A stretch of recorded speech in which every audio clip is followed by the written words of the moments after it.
please visit LibriVox.org. Recording by Igor T4A. Tales of Terror and Mystery by Arthur Conan Doyle. The Terror of Blue John Gap. The following narrative was found among the papers of Dr. James Hardcastle, who died of phthisis on February 4th, 1908, at 36, Upper Coventry Flats, South Kensington. Those who knew him best, while refusing to express an opinion upon this particular statement, are unanimous in asserting that he was a man of a sober and scientific turn of mind, absolutely devoid of imagination, and most unlikely to invent any abnormal series of events. The paper was contained in an envelope, which was docketed, a short account of the circumstances which occurred near Miss Allerton's farm in northwest Derbyshire in the spring of last year. The envelope was sealed, and on the other side was written in pencil, "Dear Seaton, it may interest and perhaps pain you to know that the incredulity with which you met my story has prevented me from ever opening my mouth upon the subject again. I leave this record after my death, and perhaps strangers may be found to have more confidence in me than my friend. Inquiry has failed to elicit who this Seaton may have been. I may add that the visit of the deceased to Allerton's farm, and the general nature of the alarm there, apart from his particular explanation, have been absolutely established. With this forward, I append his account exactly as he left it. It is in the form of a diary, some entries in which have been expanded, while a few have been erased. April 17th. Already I feel the benefit of this wonderful upland air. The farm of the Allertons lies 1,420 feet above sea level, so it may well be a bracing climate. Beyond the usual morning cough, I have very little discomfort, and what with the fresh milk and the home-grown mutton, I have every chance of putting on weight. I think Saunderson will be pleased.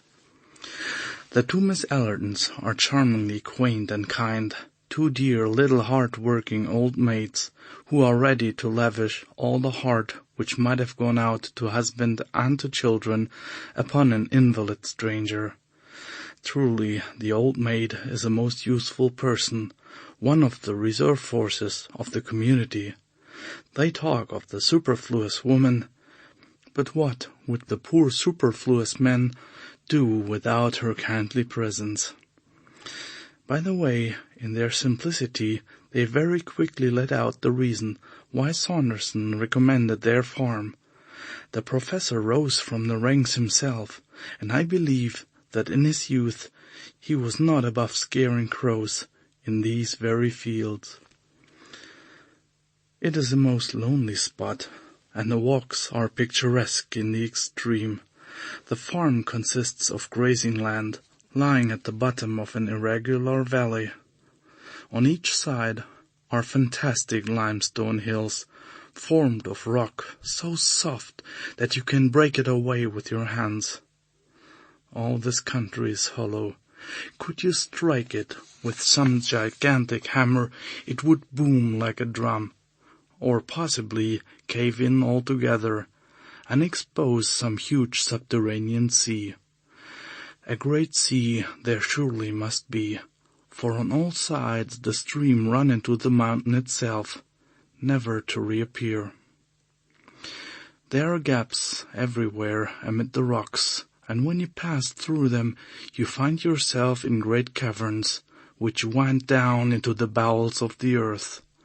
I have a small bicycle lamp, and it is a perpetual joy to me to carry it into these weird solitudes, and to see the wonderful silver and black effect when I throw its light upon the stalactites which drape the lofty roofs. Shut off the lamp, and you are in the blackest darkness. Turn it on, and it is a scene from the Arabian Nights. But there is one of these strange openings in the earth which has a special interest, for it is the handiwork, not of nature, but of man.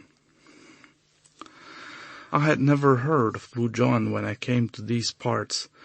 It is the name given to a peculiar mineral, of a beautiful purple shade, which is only found at 1 or 2 places in the world.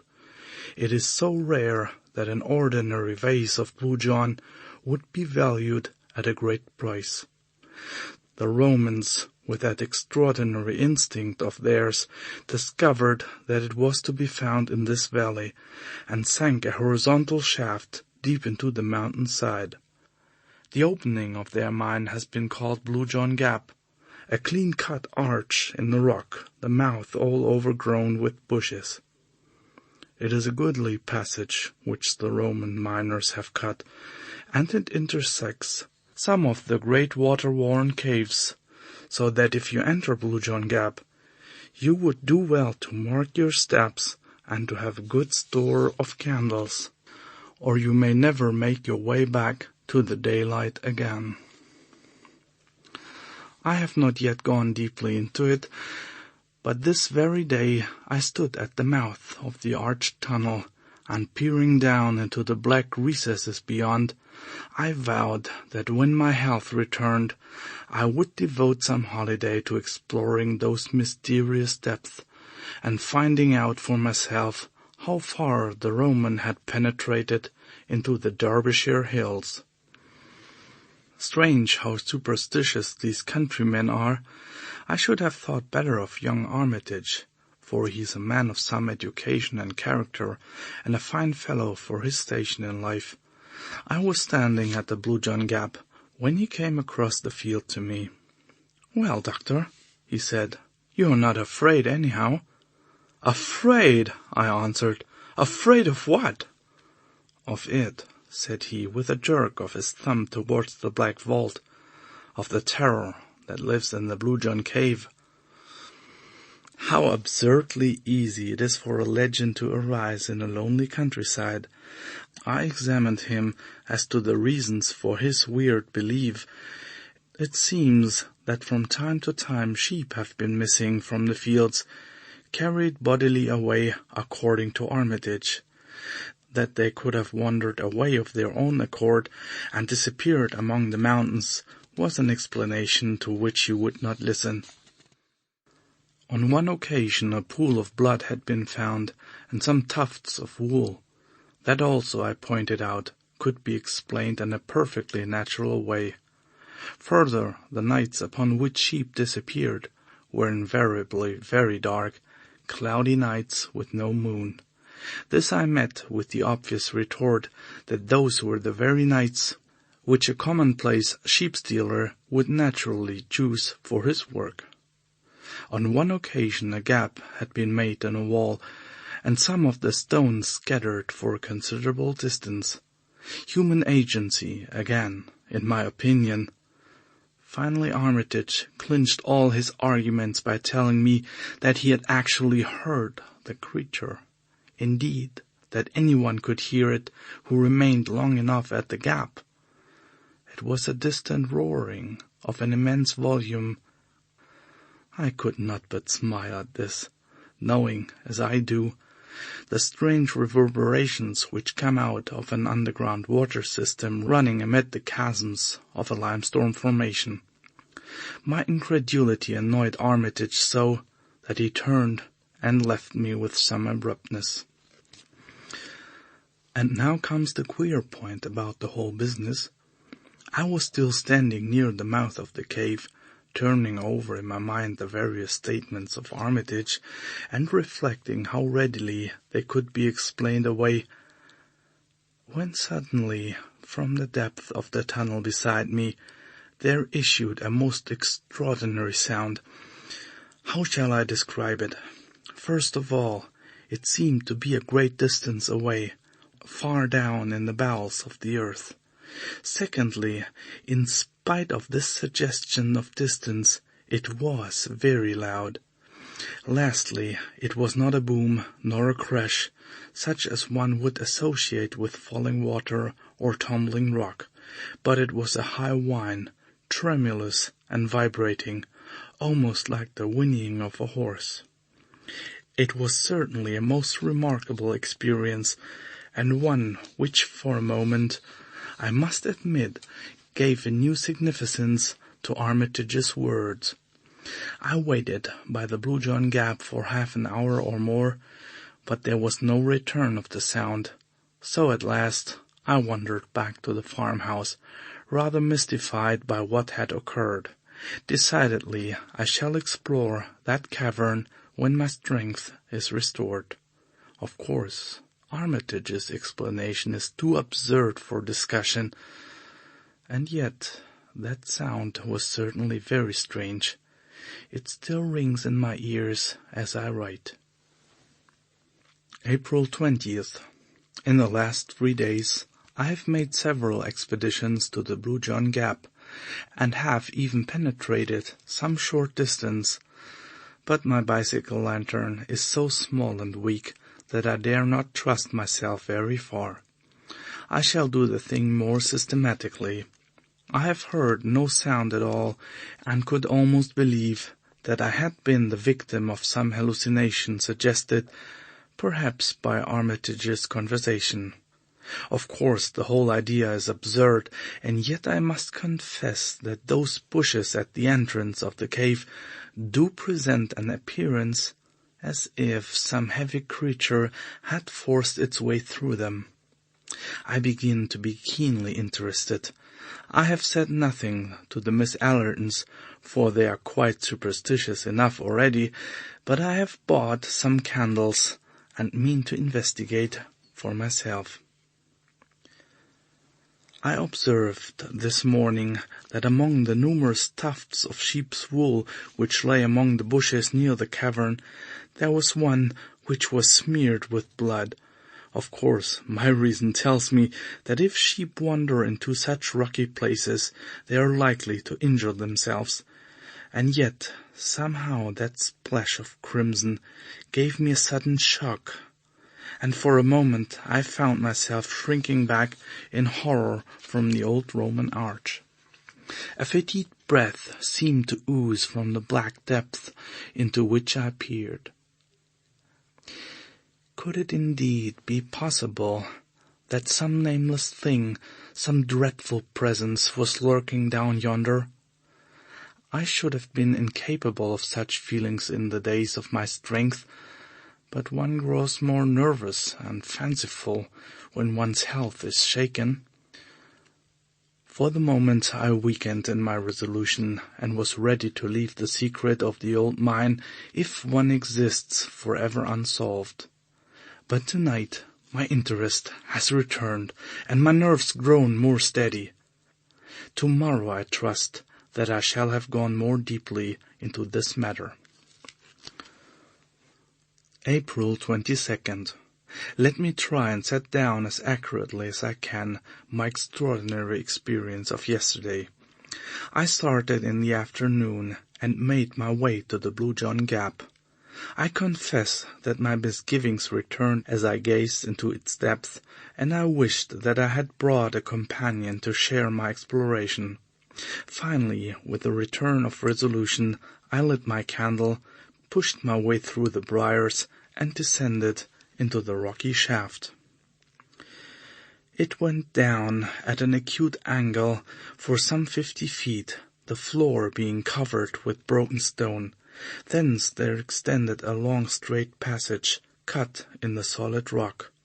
I am no geologist, but the lining of this corridor was certainly of some harder material than limestone, for there were points where I could actually see the tool marks which the old miners had left in their excavation, as fresh as if they had been done yesterday.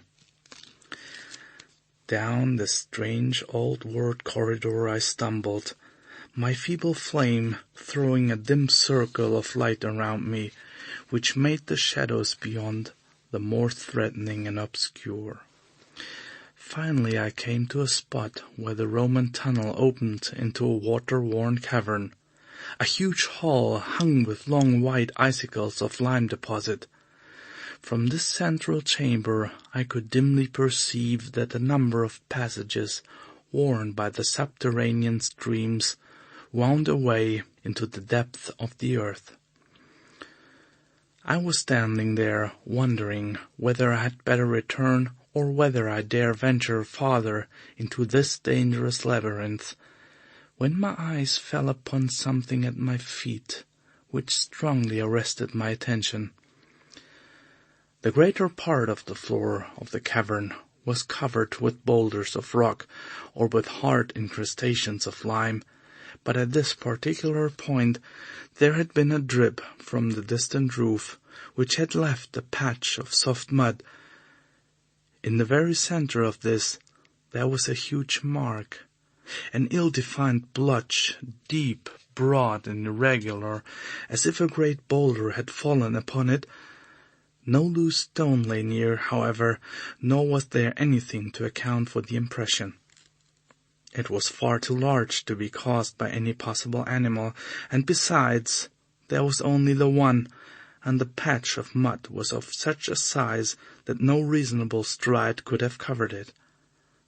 As I rose from the examination of that singular mark, and then looked round into the black shadows which hemmed me in, I must confess that I felt for a moment a most unpleasant sinking of my heart, and that, do what I could, the candle trembled in my outstretched hand.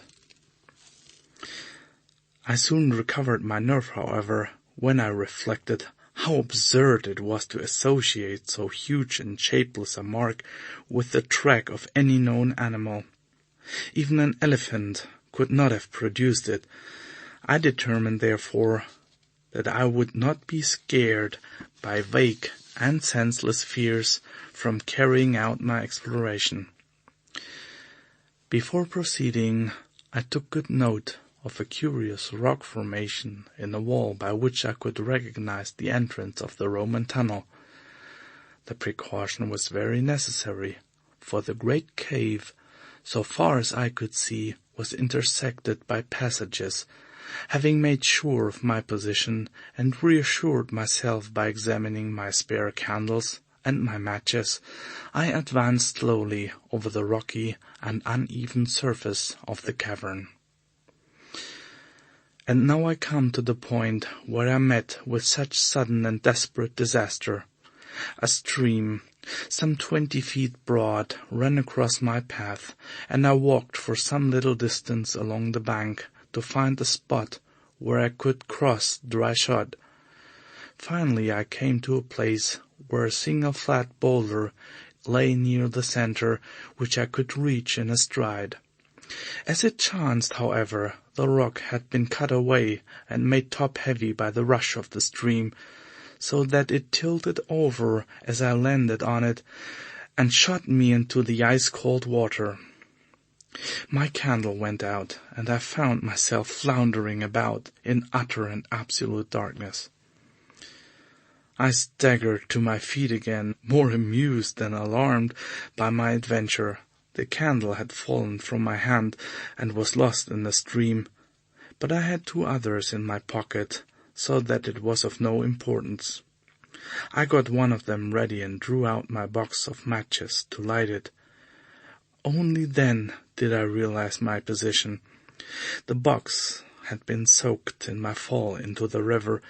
It was impossible to strike the matches. A cold hand seemed to close round my heart as I realized my position. The darkness was opaque and horrible. It was so utter, one put one's hand up to one's face, as if to press off something solid. I stood still, and by an effort I steadied myself. I tried to reconstruct in my mind a map of the floor of the cavern as I had last seen it. Alas, the bearings which had impressed themselves upon my mind were high on the wall and not to be found by touch. Still, I remembered in a general way how the sides were situated, and hoped that by groping my way along them I should at last come to the opening of the Roman tunnel. Moving very slowly and continually striking against the rocks, I set out on this desperate quest. But I very soon realized how impossible it was. In that black, velvety darkness one lost all one's bearings in an instant. Before I had made a dozen paces, I was utterly bewildered as to my whereabouts. The rippling of the stream, which was the one sound audible, showed me where it lay, but the moment that I left its bank, I was utterly lost. The idea of finding my way back in absolute darkness through that limestone labyrinth was clearly an impossible one. I sat down upon a boulder and reflected upon my unfortunate plight. I had not told anyone that I proposed to come to the Blue John mine, and it was unlikely that a search party would come after me. Therefore I must trust to my own resources to get clear of the danger. There was only one hope, and that was that the matches might dry. When I fell into the river, only half of me had got thoroughly wet. My left shoulder had remained above the water. I took the box of matches, therefore, and put it into my left armpit. The moist air of the cavern might possibly be counteracted by the heat of my body, but even so I knew that I could not hope to get a light for many hours. Meanwhile there was nothing for it but to wait. By good luck I had slipped several biscuits into my pocket before I left the farmhouse. These I now devoured, and washed them down with a draught from the wretched stream which had been the cause of all my misfortunes. Then I felt about for a comfortable seat among the rocks, and having discovered a place where I could get a support for my back, I stretched out my legs and settled myself down to wait. I was wretchedly damp and cold, but I tried to cheer myself with the reflection that modern science prescribed open windows and walks in all weather for my disease. Gradually, lulled by the monotonous gurgle of the stream and by the absolute darkness, I sank into an uneasy slumber. How long this lasted, I cannot say. It may have been for an hour, it may have been for several. Suddenly I sat up on my rock couch, with every nerve thrilling and every sense acutely on the alert. Beyond all doubt, I had heard a sound, some sound very distinct from the gurgling of the waters. It had passed, but the reverberation of it still lingered in my ear. Was it a search party? They would most certainly have shouted, and vague as this sound was which had awakened me, it was very distinct from the human voice. I sat palpitating and hardly daring to breathe. There it was again. And again. Now it had become continuous. It was a tread. Yes, surely it was the tread of some living creature. But what tread it was! It gave one the impression of enormous weight, carried upon sponge-like feet, which gave forth a muffled but ear-filling sound. The darkness was as complete as ever, but the tread was regular and decisive, and it was coming, beyond all question, in my direction. My skin grew cold, and my hair stood on end as I listened to that steady and ponderous footfall. There was some creature there, and surely, by the speed of its advance, it was one which could see in the dark. I crouched low in my rock and tried to blend myself into it.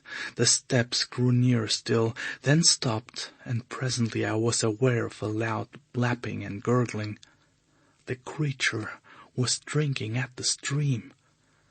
Then again there was silence, broken by a succession of long sniffs and snorts of tremendous volume and energy. Had it caught the scent of me? My own nostrils were filled by a low, fetid odor, mephitic and abominable. Then I heard the steps again. They were on my side of the stream now. The stones rattled within a few yards of where I lay. Hardly daring to breathe, I crouched upon my rock. Then the steps drew away. I heard the splash as it returned across the river, and the sound died away into the distance in the direction from which it had come. For a long time I lay upon the rock, too much horrified to move. I thought of the sound which I had heard coming from the depth of the cave, of Armitage's fears, of the strange impression in the mud, and now came this final and absolute proof that there was indeed some inconceivable monster, something utterly unearthly and dreadful, which lurked in the hollow of the mountain. Of its nature or form I could frame no conception, save that it was both light-footed and gigantic. The combat between my reason, which told me that such things could not be, and my senses, which told me that they were, raged within me as I lay. Finally, I was almost ready to persuade myself that this experience had been part of some evil dream, and that my abnormal condition might have conjured up an hallucination. But there remained one final experience which removed the last possibility of doubt from my mind.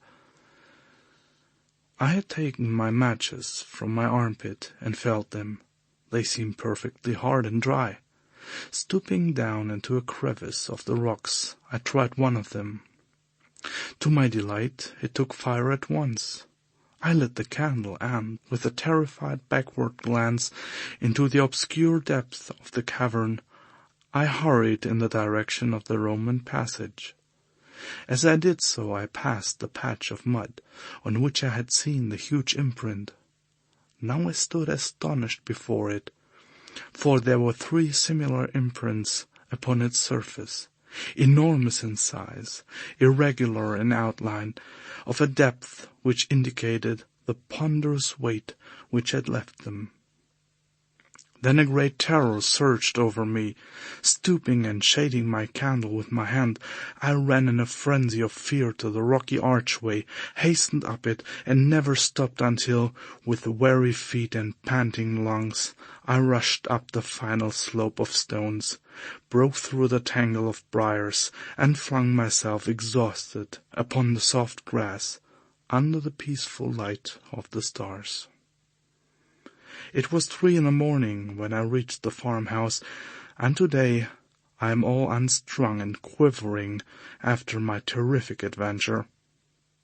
As yet I have told no one. I must move warily in the matter.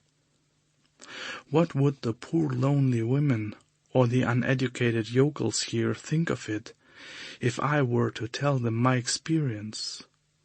Let me go to someone who can understand and advice. April 25th. I was laid up in bed for 2 days after my incredible adventure in the cavern. I use the adjective with a very definite meaning, for I have had an experience since which has shocked me almost as much as the other. I have said that I was looking round for someone who could advise me.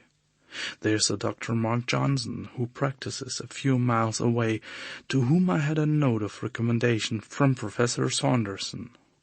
To him I drove, when I was strong enough to get about, and I recounted to him my whole strange experience.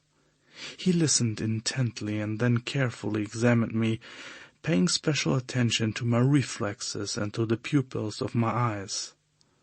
When he had finished, he refused to discuss my adventure, saying that it was entirely beyond him, but he gave me the card of a Mr. Picton at Castleton, with the advice that I should instantly go to him and tell him the story exactly as I had done to himself. He was, according to my adviser, the very man who was preeminently suited to help me. I went on to the station, therefore, and made my way to the little town, which is some 10 miles away.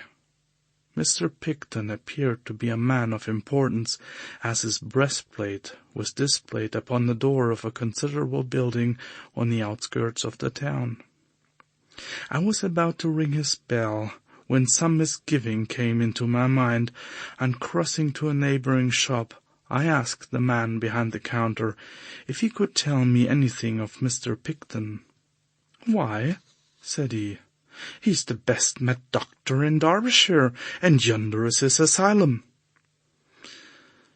You can imagine that it was not long before I had shaken the dust of Castleton from my feet and returned to the farm, cursing all unimaginative pedants who cannot conceive that there may be things in creation which have never yet chanced to come across their mole's vision. After all, now that I am cooler, I can afford to admit that I have been no more sympathetic to Armitage than Dr. Johnson has been to me. April 27th. When I was a student, I had the reputation of being a man of courage and enterprise. I remember that when there was a ghost hunt at Coldbridge, it was I who set up in the haunted house. Is it advancing years? After all, I'm only 35. Or is it this physical malady which has caused degeneration? Certainly my heart quails when I think of that horrible cavern in the hill, and the certainty that it has some monstrous occupant. What shall I do? There's not an hour in the day that I do not debate the question. If I say nothing, then the mystery remains unsolved. If I do say anything, then I have the alternative of mad alarm over the whole countryside, or of absolute incredulity, which may end in consigning me to an asylum. On the whole, I think that my best course is to wait, and to prepare for some expedition which shall be more deliberate and better thought out than the last. As a first step, I have been to Castleton, and obtained a few essentials, a large acetylene lantern for one thing, and a good double-barreled sporting rifle for another. The latter I have hired, but I have bought a dozen heavy game cartridges, which would bring down a rhinoceros. Now I am ready for my troglodyte friend. Give me better health, and a little spate of energy, and I shall try conclusions with him yet. But who or what is he? Ah, there's the question which stands between me and my sleep. How many theories do I form, only to discard each in turn? It is all so utterly unthinkable. And yet the cry, the footmark, the tread in the cavern, no reasoning can get past these. I think of the old-world legends of dragons and of other monsters.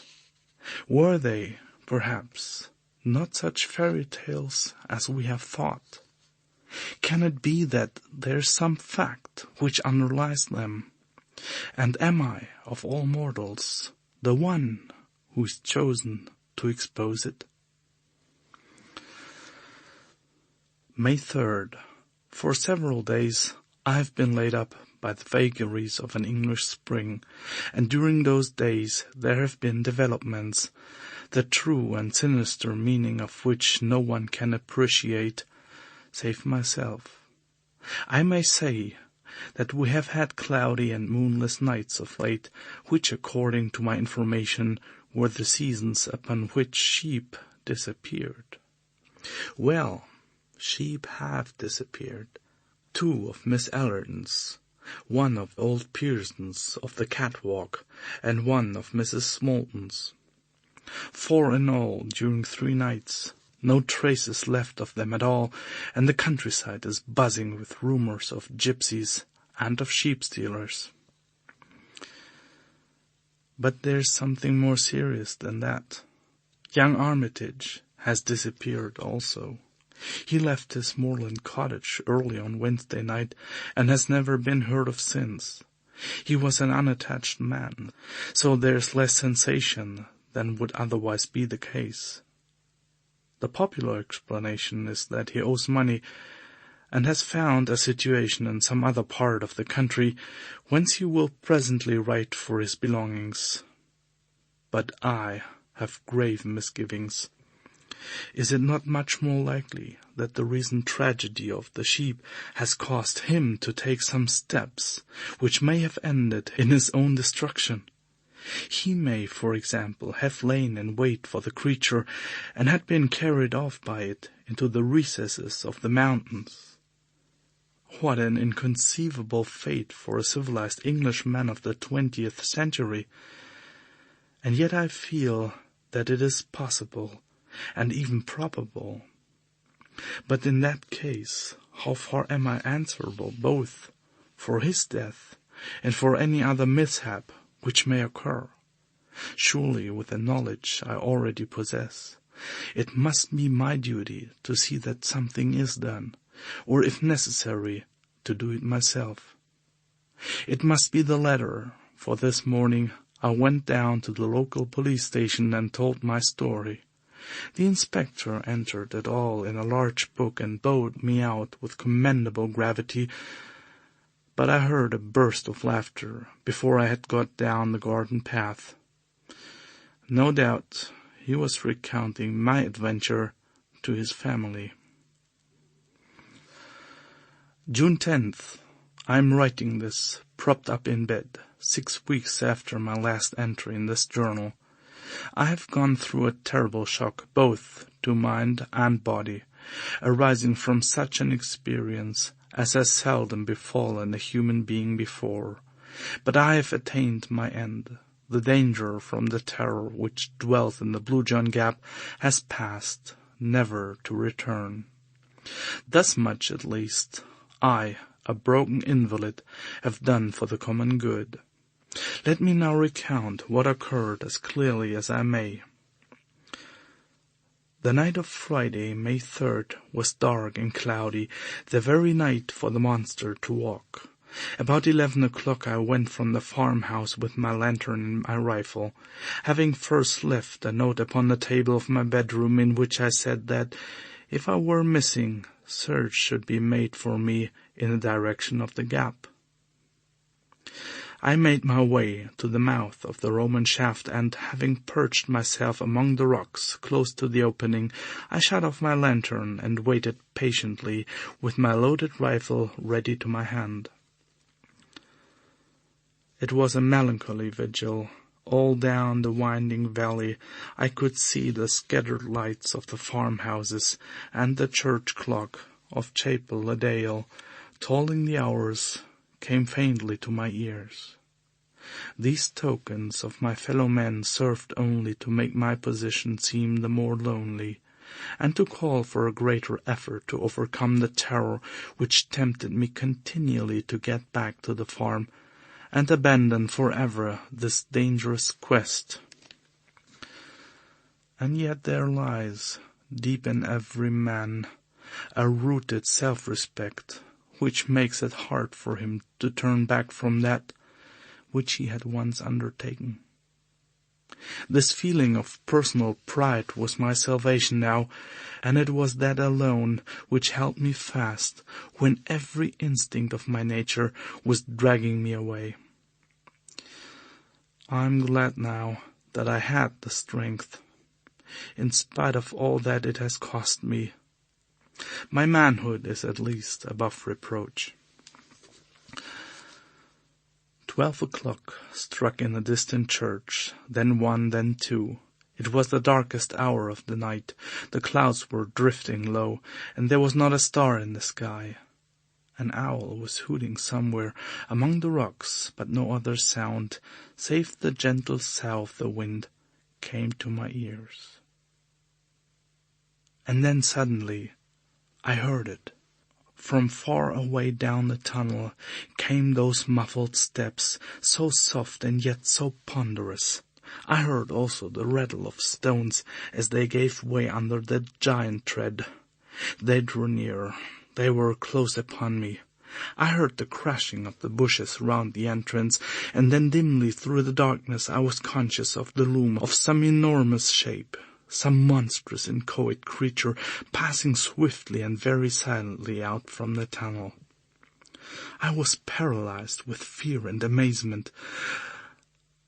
Long as I had waited, now that it had actually come, I was unprepared for the shock.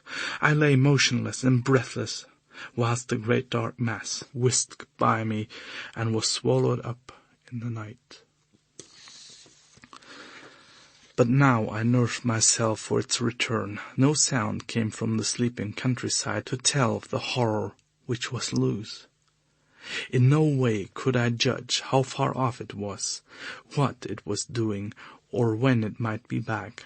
But not a second time should my nerve fail me. Not a second time should it pass unchallenged. I swore it between my clenched teeth as I laid my cocked rifle across the rock. And yet it nearly happened.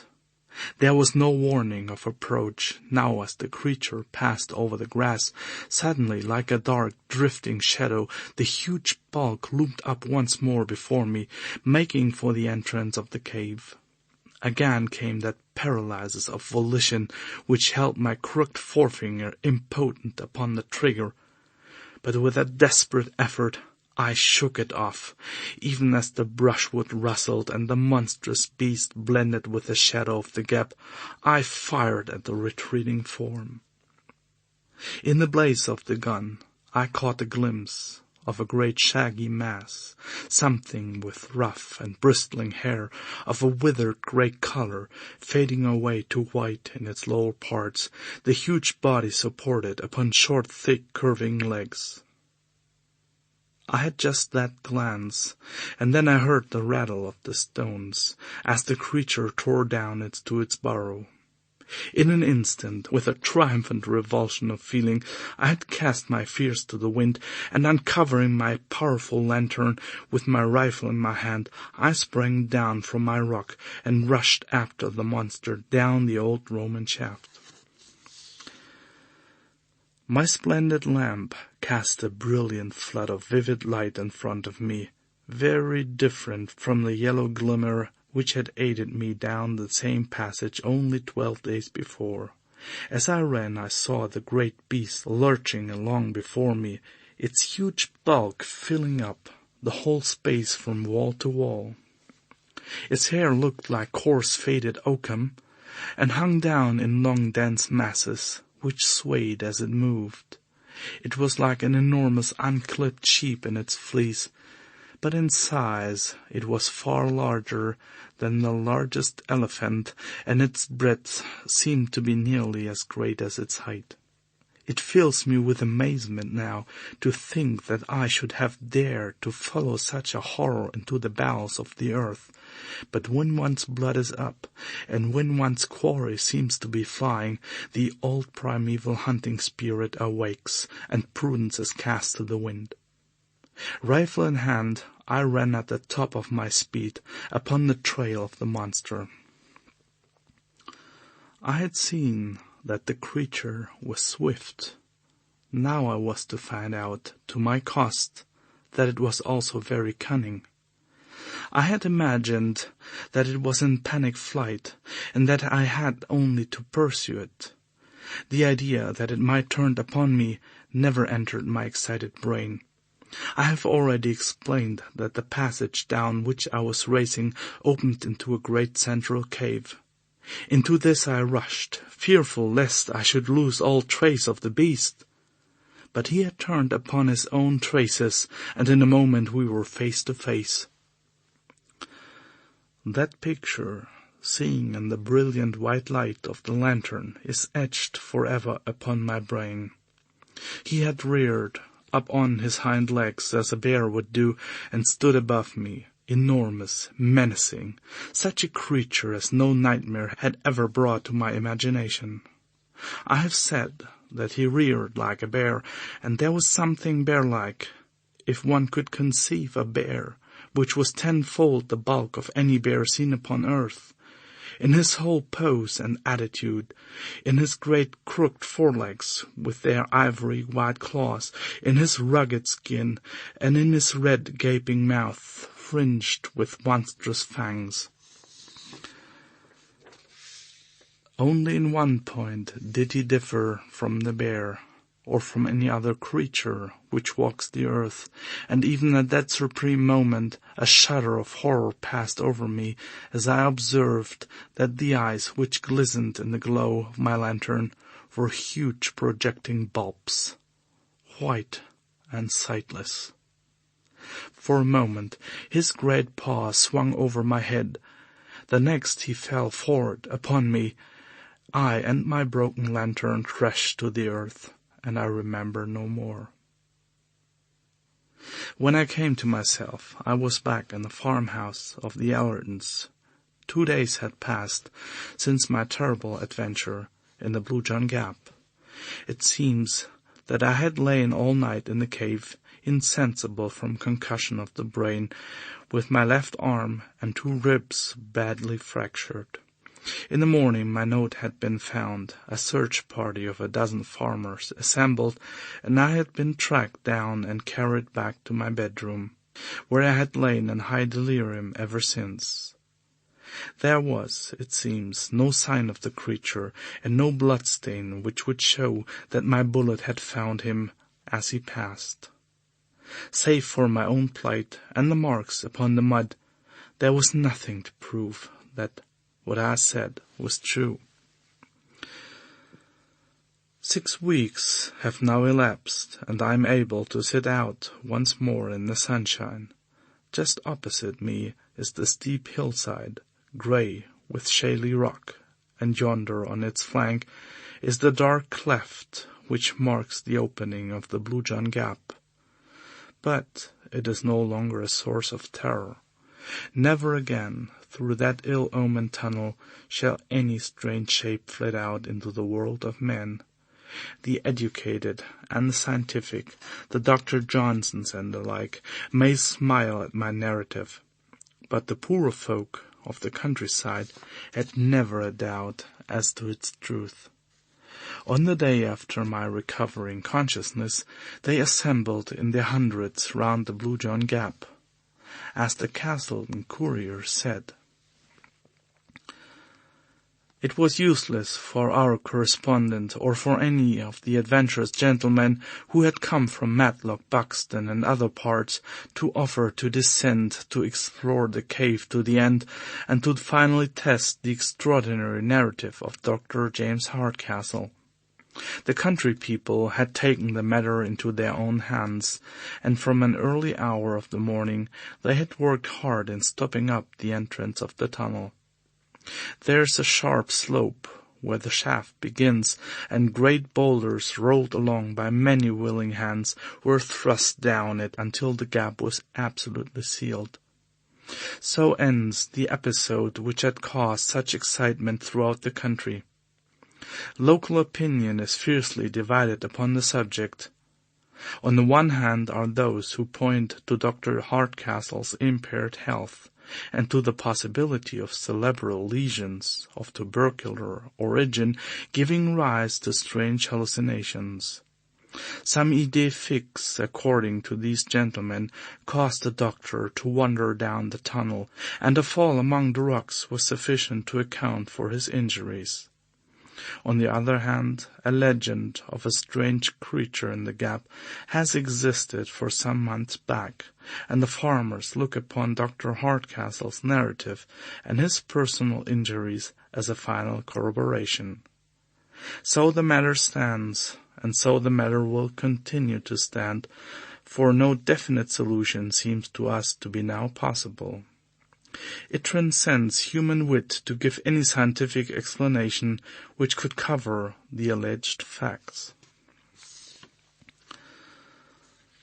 Perhaps before the Courier published these words, they should have been wise to send their representative to me.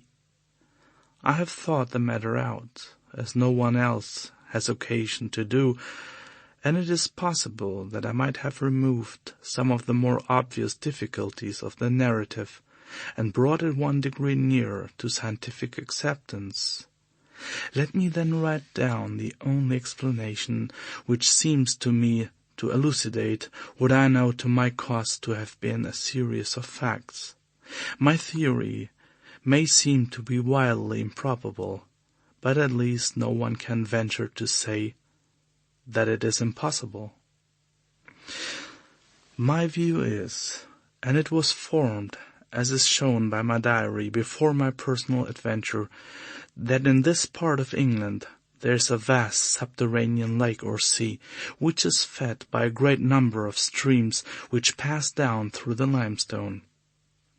Where there is a large collection of water, there must also be some evaporation, mists or rain, and a possibility of vegetation. This in turn suggests that there may be animal life arising, as the vegetable life would also do, from those seeds and types which had been introduced at an early period of the world's history, when communication with the outer air was more easy. The place had then developed a fauna and flora of its own, including such monsters as the one which I had seen, which may well have been the old cave bear, enormously enlarged and modified by its new environment.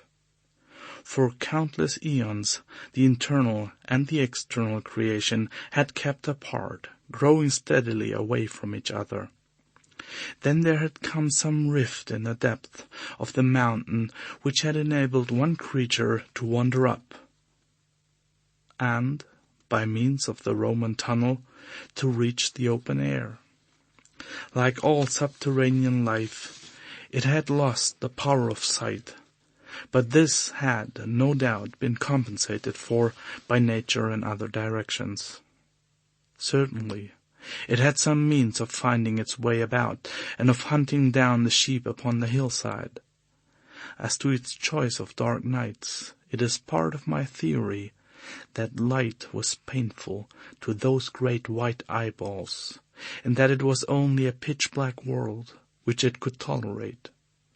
Perhaps, indeed, it was the glare of my lantern which saved my life at that awful moment when we were face to face. So I read the riddle. I leave these facts behind me, and if you can explain them, do so. Or if you choose to doubt them, do so. Neither your belief nor your incredulity can alter them, nor effect one whose task is nearly over. So ended the strange narrative of Dr. James Hardcastle.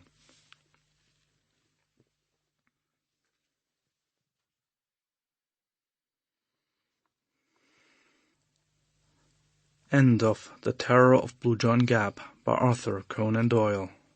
Recording by Igor T. Foray in Magdeburg, Germany, 18th of June 2007.